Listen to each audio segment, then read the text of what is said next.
நேயர்களுக்கு அன்பு வணக்கம். மீண்டும் உங்களை சந்திப்பதில் மிகுந்த மகிழ்ச்சி. இன்றைக்கு நம்மிடையே அரசியல் விமர்சகர் திரு ரவீந்திரன் துரைசாமி அவர்கள் நம்மோடு இணைந்திருக்கிறார். வாருங்கள் நேயர்களே, சார்ட்ட பேசலாம். வணக்கம் சார். வணக்கம் டேனியல். வணக்கம் சார். சார், விஜய் சமீபத்தில் பெரியார் திடல் போனது ஒரு பெரிய பேசு பொருளாக போச்சு. அதுக்கப்புறம் உங்களுடைய நேர்காணலும் ஒரு பெரிய விவாதத்தை நோக்கி நகர்த்துது. விஜயோடைய அந்த மூவ் எப்படி சார் பார்க்குறீங்க?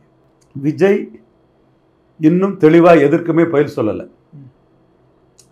சும்மா ஆளுங்களை வச்சு சினிமா வசூல் என்ன வேணாலும் சொல்லலாம், யாரும் நிரூபிக்க முடியாது. சினிமா வசூல், சினிமா ரேட்டு, விஜய்க்கு இவ்வளோ ரேட்டு, விஜயோட ரஜினிக்கு டபுள் மடங்கு ரேட்டு, அஜித் படம் குறைவாக நடிச்சனால அஜித்துக்கு இப்போ ரேட்டு கூட்டிட்டுன்னா யார் எங்கே போய் 413 கோடி யார் எங்கே போய் நிரூபிக்கிறதுக்கு?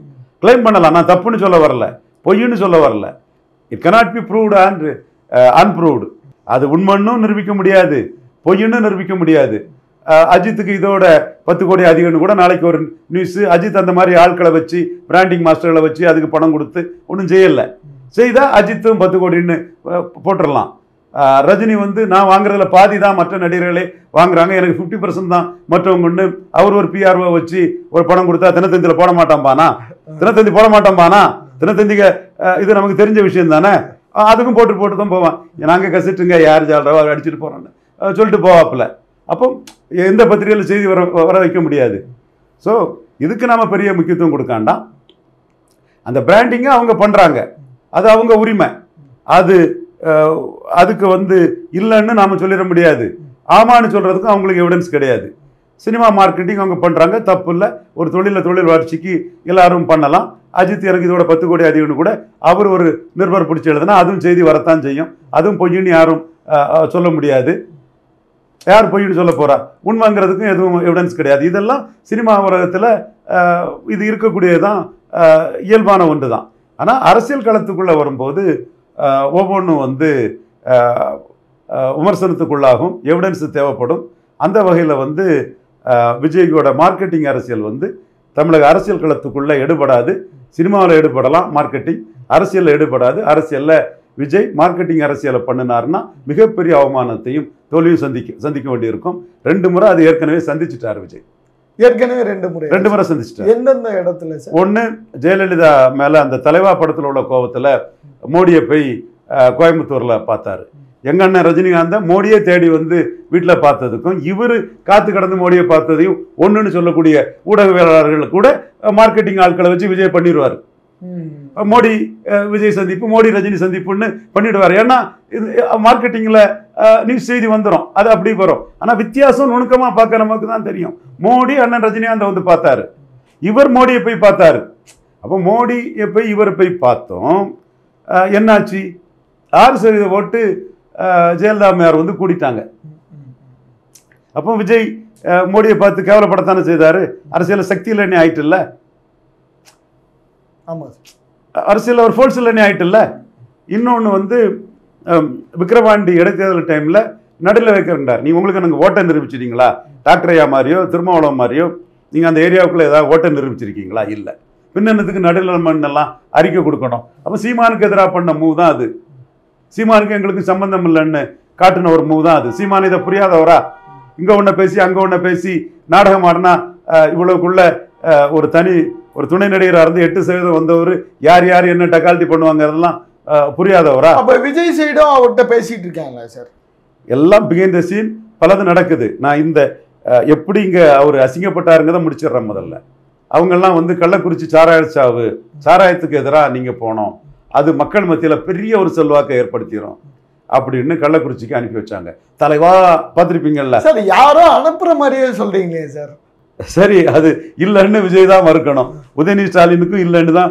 உதயநிதி ஸ்டாலினுக்கே மறுக்காதவர் நமக்கா அதை போய் பதில் சொல்லிட்டு இருக்க போறாரு. பட் அவர் பதில் சொல்லாதவரை நம்ம கருத்தை ஜனநாயக நெறிப்படி நேர்மையாக அதை நம்ம முன்வைக்க தான் செய்வோம். என்னாச்சு? விக்கிரவாண்டியில் போலிங் குறைஞ்சா? விஜய் சாராயத்துக்கு எதிராக, டாஸ்மார்க்கு எதிராக பண்ணதில்லை, கள்ளச்சாராயத்துக்கு எதிராக பண்ணதில்லை, இல்லை. திமுகவுக்கு போலிங் குறைஞ்சா? இல்லை. 25% கூடிட்டு உதயநிதி ஸ்டாலின் மட்டும் தான் பிரச்சாரம் பண்ணார். கனிமொழியோ கமல்ஹாசனை கூட பிரச்சாரத்துக்கு வரல. தென் நோட்டாவுக்கு ஓட்டு கூடிச்சா? குறைஞ்சிது. அப்போ நீங்கள் உங்களுக்கு செல்வாக்கு இருக்குன்னு சொன்னால் நோட்டாவுக்கு விஜய் ஆதரவாளர்கள் வாக்களிப்பாங்கன்னு நோட்டாக்க ஓட்டை கூட்டி காட்டணும். எதுவுமே உங்களுக்கு இல்லை, செல்வாக்கே கிடையாது. ஆனால் விக்கிரவாண்டியை வச்சு உங்கள் சினிமாவுக்கு விளம்பரத்தை எடுத்துடணும். விஜய்னு ஒருத்தர், இப்போ அஜித் அரசியல் கட்சி இல்லாத நடிகர், சிவகார்த்தியன் லெட்டர் பேட் கட்சி பதிவு பண்ணாத ஒரு நடிகர், இவர் லெட்டர் பேட் கட்சி பதிவு பண்ண நடிகர். இவரோட படத்துக்கு இந்த அரசியல் நடவடிக்கைகள் பப்ளிசிட்டியும் இதுவும் கொடுத்துட்டு இருக்குது. அது வந்து விக்கிரவாண்டியில் எக்ஸ்போஸ் ஆயிட்டு. ஸோ ஒன்று ஜெயலலிதாவுக்கு எதிராக மோடியை சந்திப்பதில் எக்ஸ்போஸ் ஆனார் செல்வாக்கற்றவர்னு, விக்கிரவாண்டியில் கள்ளக்குறிச்சியில் போய் சாராய சபை பார்த்தாலே எக்ஸ்போஸ் ஆனார். மீண்டும் நான் நாணயமாக நேர்மையாக சொல்கிறேன், 234 கேண்டிடேட் போட்டு நாங்கள் செல்லக்கூடிய காசு தான், எங்கள் காசு இவ்வளோக்குள்ளே செல்லுபடி ஆகும், ரவீந்திரன் துரைசாமி தேவையில்லாமல் செல்லா காசுங்கிற விமர்சனங்கள்லாம் வைக்காண்டாங்கிறத நீங்கள் நிரூபிச்சிட்டிங்கன்னா நம்ம அதை ஒத்துக்கிட்டு போகிறோம். 26 தேர்தல் ஆணையம் விஜய்க்கு இவ்வளோ ஓட்டுன்னு சொல்லிச்சுன்னா ஆமாம் விஜய்க்கு இவ்வளோ ஓட்டு தான். இது யாருமே இதை மறுக்க முடியாது. குறைச்சி சொல்கிறவனும் ஏற்றுக்கிட்ட தான் வேணும், கூட்டி சொல்கிறவனும் ஏற்றுக்க தான் வேணும். நான் கரெக்டாக சொல்கிறவனும் கரெக்டாக சொல்லிட்டான்னு பாராட்ட பெற்று தான் தீரணும். நம்ம கரெக்டாக சொல்லக்கூடிய வகைன்னு நம்ம அந்த இடத்துக்குள்ளே நாம் களமாடுறோம். ஸோ விஜய் 214 போட்டு தன் வாக்கை நிரூபிக்க வேண்டிய ஒரு சூழ்நிலையில் இருக்கிறாங்க தான் என்னோட கருத்து. அதற்காக என்ன முயற்சியும் அவர் எடுக்கலாம். ஜனநாயகத்தில் அவர் பெரியார் திடலுக்கு போகக்கூடிய உரிமை அவருக்கு ஜனநாயகம் வழங்கியிருக்கு. அந்த ஜனநாயக நெறிமுறை என்ன மெசேஜ் சொல்ல வர்றாரு? ஏன் அவர் பெரியார் திடலுக்கு போறாரு? ஒரு திராவிடம் சார்ந்த சித்தாந்தத்தை உள்வைக்கணும்னு ஆசைப்படுறாரு அவருடைய கட்சியில். அதாவது அவர் சொல்லாத வர நம்ம பெருசாக அதுக்கு பேசுறதுல மீனிங் இல்லைன்னு தான் என்னோட கருத்து. ஏன்னா கிட்டத்தட்ட அவருடைய செயல்பாடுகள்லாம் பார்க்குறப்ப திமுக ஒட்டியே இருக்க. விநாயகர் சதுர்த்திக்கு வாழ்த்து சொல்லலை, ஓணம்க்கு வாழ்த்து சொல்கிறாரு. அதை எப்படி சார் நம்ம புரிஞ்சுக்கிறது? திமுகவை பயக்காண்டான்னு நினைக்கிற மாதிரி தான் அது தோணுது. இவர் பேரை வச்சு கள்ளச்சம்பளிங்கங்கள் வந்து அவங்க திமுக எதிர்ப்பு அரிப்பை வந்து சொரிஞ்சுக்கிட்டாங்கன்னு தான் அது தோணுது. அப்படி தான் தோணுது. அதான் ஸ்டாலின், உதயநிதி ஸ்டாலின் வந்து விஜய் எங்க ஆளு அவர் சொல்லட்டுங்கிற மாதிரி தான் அந்த வார்த்தை இருந்தது. லியோ படத்துக்கு விஜய் அண்ணா சூப்பர், பாட்டு super, fight super, LCU super, Lokesh Kanagaraj சூப்பர்னு படம் ரிலீஸுக்கு முன்னாடியே பாராட்ட தான் செய்தார். இது கோர்ட்டும் சிங்கிள் ரிலீஸாக தான் வந்தது. என் நண்பர் விஜய் பெரியார் திடலுக்கு வந்ததை பாராட்டுறேங்கிறாரு.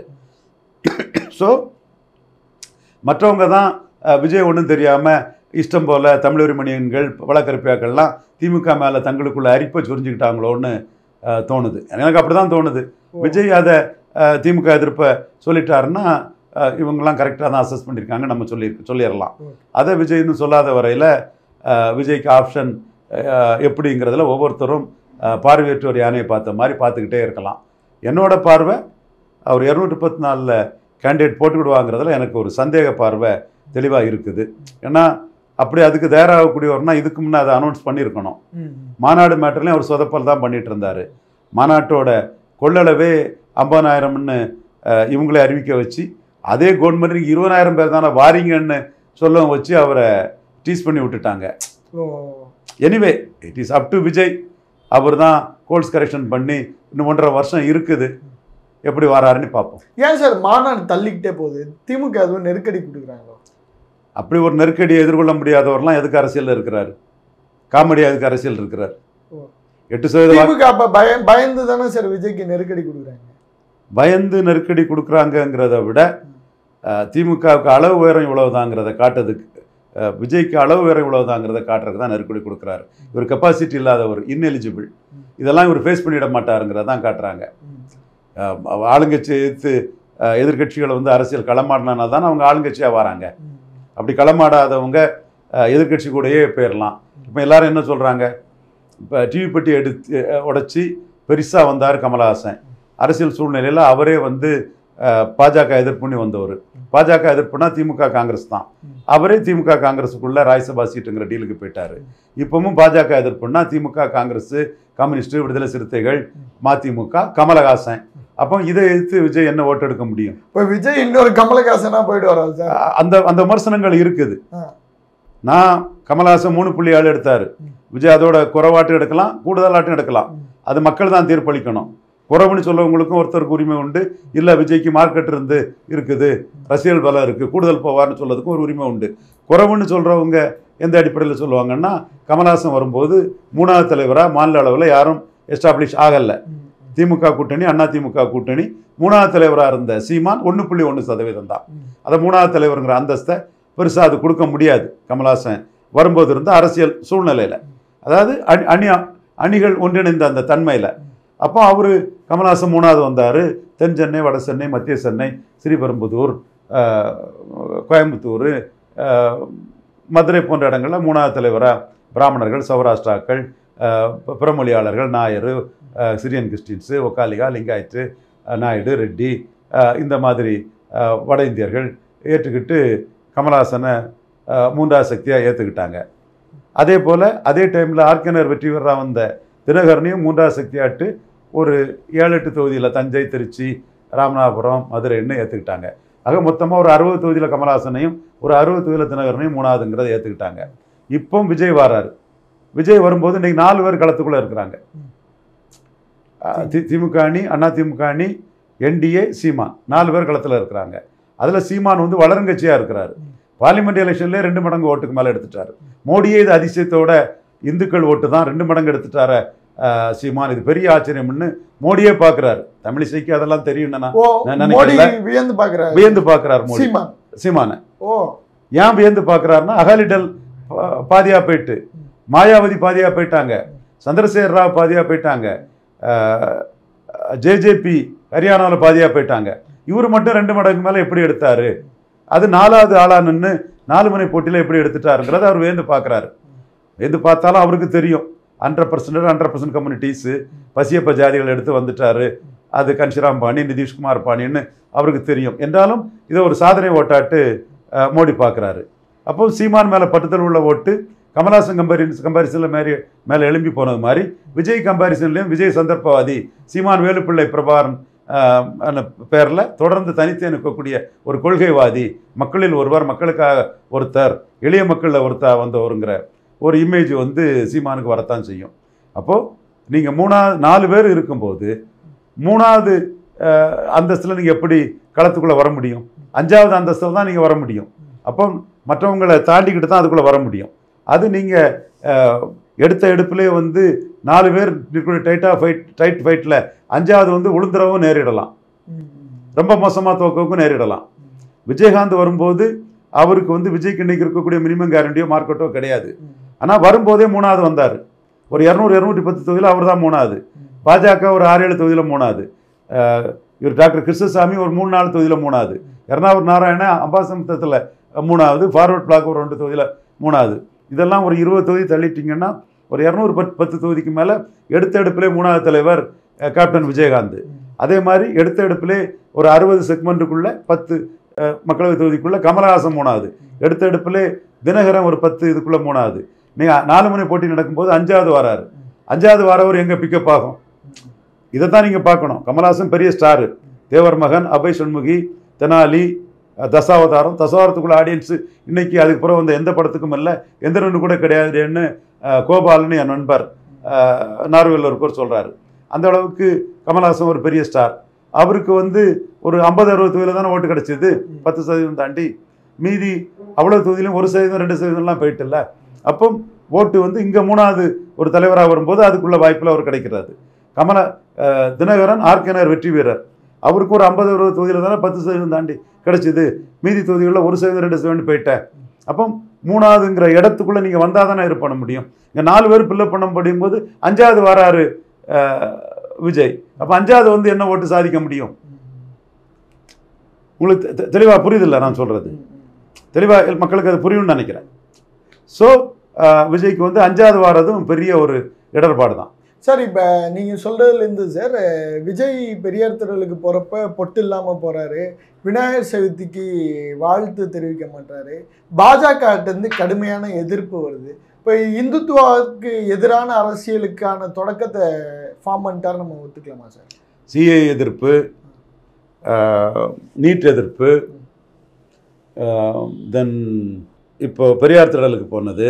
பெரியார் திடலுக்கு போனால் பாஜக எதிர்ப்புன்னு சொல்ல முடியாது. நானே தந்தை பெரியார் உயிரோடு இருந்தால் மோடி பிரதமரானதை வாழ்த்திருப்பார், ஒரு மிகப்பெரிய சாதனை இந்தியாவில் பண்ணிட்டாருன்னு வாழ்த்திருப்பாருங்கிறத நான் 14 இருந்தே சொல்லிகிட்டு இருக்கிறேன்.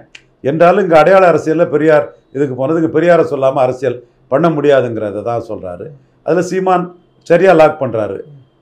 ரெட்டமலை சீனிவாசன் போங்க, ஐசார் பண்ணி போங்க, வசுமன் முத்துராமலிங்க தேவர் போகலாம். அக்டோபர் 9 விஜய் போகலாம். இமானுவேல் சேகரன் போங்க, அந்த மாதிரி அழகுமுத்துக்கோன் போங்க, எங்கள் முன்னோர்கள் இதையும் போங்க, நீங்கள் திராவிட முன்னோர்கள் இதுக்கு மட்டும் போனால் சரியில்லைங்கிற மாதிரி தமிழ் தேசியம்னா நான் தான், விஜய் திராவிடத்துக்குள்ளே கரைஞ்சிட்டாருங்கிற மாதிரி ஒரு இதை அந்த இஷ்யூவை தனக்கு லாபமாக சீமான் திருப்புறாரு. இவர் உதயநிதி ஸ்டாலின் பெரியாரை சொல்லாமல் இங்கே யாரும் அரசியல் பண்ண முடியாதுங்கிற ஒரு இதை திருப்புறாரு. ஸோ விஜய்க்கு நடவடிக்கையை ஒவ்வொருத்தரும் தங்களுக்கு சாதகமாக எப்படி திருத்த முடியும்? ஹெச் ராஜாவோட விமர்சனம், தமிழிசை அவங்களோட விமர்சனம், அதை நம்ம எப்படி சார் பார்க்குறது? அவங்க விஜய் நமக்கு எதிரானவர், அவர் எந்த ஓட்டையும் பிரிச்சுட்டு போறாரு, நம்ம ஓட்டை பிரிக்கக்கூடாதுன்னு அவங்க இப்போ அலர்ட் ஆயிருக்காங்க. Okay okay. விஜயோட வருகை பாஜக அலர்ட் பண்ணியிருக்கு. கண்டிப்பாக. ஓகே. அவங்களுக்கு வர வாக்கை ஒரு கம்ப்ளீட்டாக இது பண்ணிடுவாரா சார்? ஒரு ஓட்டை கூட நமக்கு அவருடைய ஓட்டை அவர் பிரிச்சிடக்கூடாது. நம்ம எதிரி, நம்ம சிஐஏ ஆதரவாளர்கள், நம்ம நீட்டு ஆதரவாளர்கள், அவர் சிஐக்கு எதிர், நீட்டுக்கு எதிர். ஸோ நம்ம எதிர்கொள்கையை சொல்லி வராரு. ஸோ அவரை சொல்லி நம்ம கொள்கைகளுக்கு நம்ம வலு சேர்த்துக்குவோம். விநாயகர் சதுர்த்திக்கு அவர் ஏன் வாழ்த்து தெரிவிக்கலைன்னா அது ப்ரோ இந்துத்துவம் அங்கே வளருது. இந்த மாதிரி நம்ம பண்ணிவிடுவோம்னு அவங்க நினைக்கிறாங்க. சார், இப்போ இது விஜயுடைய மாநாடு அது தொடர்ந்து தள்ளி போயிட்டே இருக்கு. அக்டோபர் 15 அப்படிலாம் சொல்கிறாங்க. உங்களுடைய எதிர்பார்ப்பு என்ன சார்? 50,000 பேர் உள்ள மைதானம் தான் அது. சரி. போலீஸ் ரிப்போர்ட்டு இவங்க கொடுத்த வாகனம் மூலமாக 20,000 பேர் தான் வர முடியும். கமல்ஹாசன் அளவு தான் மாநாடு. ரசிகர்கள் இருக்காங்க, எங்கேயும் ஆர்கனைஸ் ஆகலை. அப்போ மாநாடுங்கிறதே அவங்க ஒரு சீரியஸாக விஜய் எடுக்கலை. கோட்டு படத்துக்கு ஒரு விளம்பரம் தான் மாநாடு. அப்படி தான் தோணுது. அடுத்தால அவர்களுடைய படத்துக்கு விளம்பரம் தான் இவ்வளோ கால அரசியலும். ஏன்னா நீங்கள் லெட்டர் பேடு கட்சியை வச்சுக்கிட்டு மக்களவையில் நிற்கல, லெட்டர் பேடு கட்சியை வச்சுக்கிட்டு உள்ளாட்சியில் நிற்கல, வரப்போகுது உள்ளாட்சி, இடைத்தேர்தலில் நிற்கல, 26 தான் நிற்க போகிறேன்னு சொன்னால் 26ல நீங்கள் நிற்பீங்களாங்கிறதுக்கு என்ன கேரண்டி இருக்குது? அடுத்த படத்துக்கான ப்ரொமோஷன் தான் இந்த மாநாடு. கண்டிப்பாக கடைசி படங்கிறதும் இதுவும் படத்துக்கான ஒரு ப்ரொமோஷனாக தான் அது பார்க்க தோணுது. இது கடைசி படமா இல்லை தொடர்ந்து நடிப்பாரா சார்? இது கடைசி படம்னு சொல்லிக்கிட்டு அடுத்தால ஒரு படம் நடித்தா அவரை என்ன தூக்கில தூக்கி போட்ட போகிறீங்க, என்ன ஆகிப்போச்சு, ரசிகர்கள் கேட்குறாங்க நடிச்சுன்னு சொல்லிட்டு போயிட்டே இருக்கலாம். ஓகே, ரொம்ப நன்றி சார். நன்றி.